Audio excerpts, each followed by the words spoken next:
নওগাঁয় বাংলাদেশ যাত্রা শিল্পী পরিষদের আলোচনা সভা অনুষ্ঠিত হয়েছে।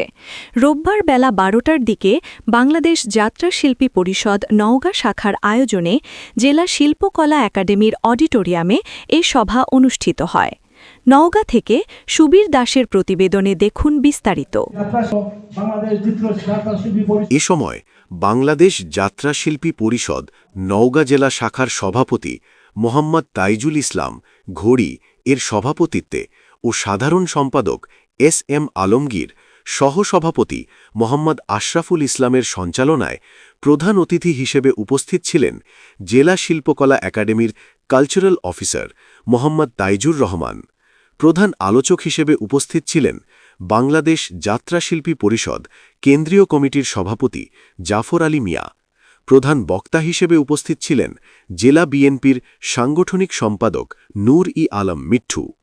এছাড়াও বিশেষ অতিথি হিসেবে উপস্থিত ছিলেন বাংলাদেশ যাত্রা শিল্পী পরিষদ নওগাঁ জেলা শাখার সাধারণ সম্পাদক মুহাম্মদ শামীম খন্দকার, সাংগঠনিক সম্পাদক মুহাম্মদ রাফিকুল ইসলাম, সাহিত্য ও সংস্কৃতি সম্পাদক এ.জে. রনি মাহমুদ, বাংলাদেশ যাত্রা শিল্পী পরিষদ লালমনিরহাট জেলা শাখার সদস্য সচিব আশরাফুল আলম রাজু।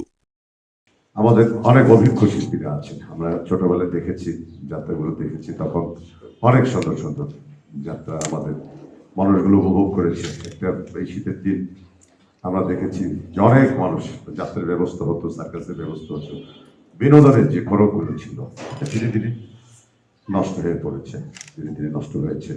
তো আমি বিশ্বাস করি আবার সেটা রিটার্ন হবে। আপনারা ভালো আমাদের দেশে জুলাইকে নিয়ে আপনারা আবার নতুন করে যাত্রা মঞ্চে ৭০ মঞ্চায়ন করবেন।